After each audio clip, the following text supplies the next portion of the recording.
Finally, a tangible piece of evidence as to where it is the Montreal Canadiens will actually try to take their team next season. For a good chunk of the offseason so far in Montreal, we have been discussing a whole bunch of hypotheticals, names around the NHL that could be of interest to the Habs, guys that a lot of folks who are writing about this team and fans of this team are debating amongst themselves could or could not be fits for the Canadiens.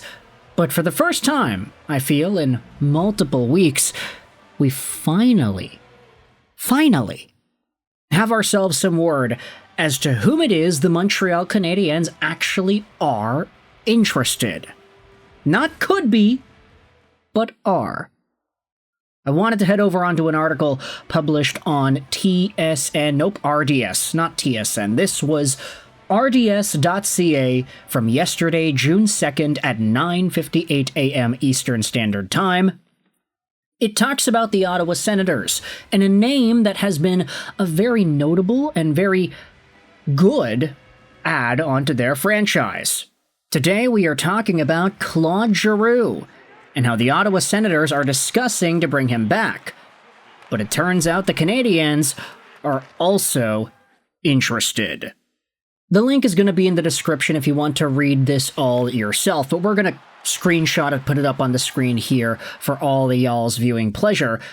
But the article opens up by talking about how the Sens are expected to take advantage of the NHL Combine, which is taking place this week in Buffalo, to speak in person with Claude Giroux's agent Pat Brisson. Reports Post-Media reporter Bruce Garrioch. Garrioch notes that the team has already held informal discussions about a future contract for Giroux, who will soon be a UFA. The article then talks about the numbers, and hey, those numbers are very good if you take a look at it. Claude Giroux, even though he is 37 years old, he posted up 50 points in 81 games played this season, and he was just under a point per game in the playoffs. Sure, he had scored 20 fewer goals this previous season compared to what he did 2 seasons ago. He had 79 points in his first season with the Ottawa Senators, his hometown Ottawa Senators team. But even though he didn't produce as much this season, he still has been a very notable name. He has still been very good. He totally carried his weight in the playoffs, getting all the points that he did. And for Claude Giroux, there's a pretty big sentiment among Sens fans that says that they want this guy back. Sure, he's old, but he's not going to sign a long-term deal. He is going to be probably signing short-term deals till he does retire at the end of the rainbow of his hockey-playing career here. But while he is still active and while he is still capable, the Ottawa Senators have no reason to let this kind of a talent go, especially since he does provide a lot of leadership as well. The article then goes out there and says this: after surveying league executives, Garrioch suggests that Giroux's next contract should have a base salary in the order of $3 million, plus performance bonuses that could allow him to earn between $4.5 and $5 million.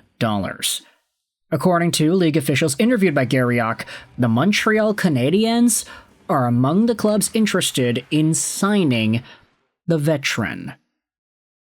Now, the question is, will the Montreal Canadiens be willing or able to outbid the Ottawa Senators to get this sort of a guy onto their squad?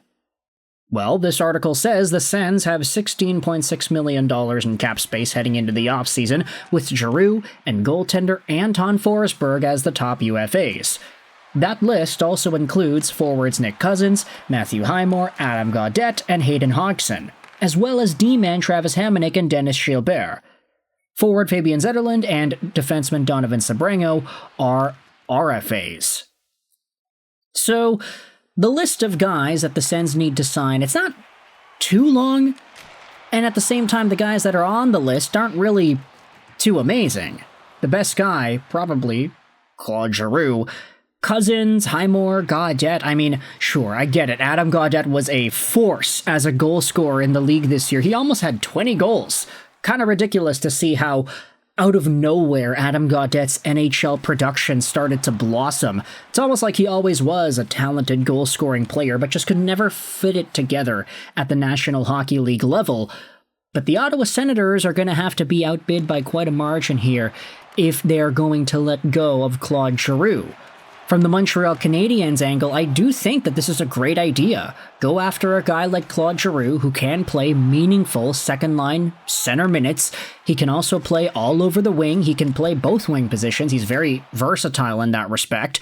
And of course, with the experience, with the leadership, with all of the off-ice intangibles that Giroux brings, it would be a really good calming presence to have in that locker room alongside of the younger guys, the Suzuki's, Caulfield's, Demidov's, Slavkovsky's, Hudson's, and everybody else. Sure, he doesn't really fit timeline-wise because he is a lot older, but at the same time, the Canadiens have enough younger dudes that are going to get better and going to carry this team into the long-term future.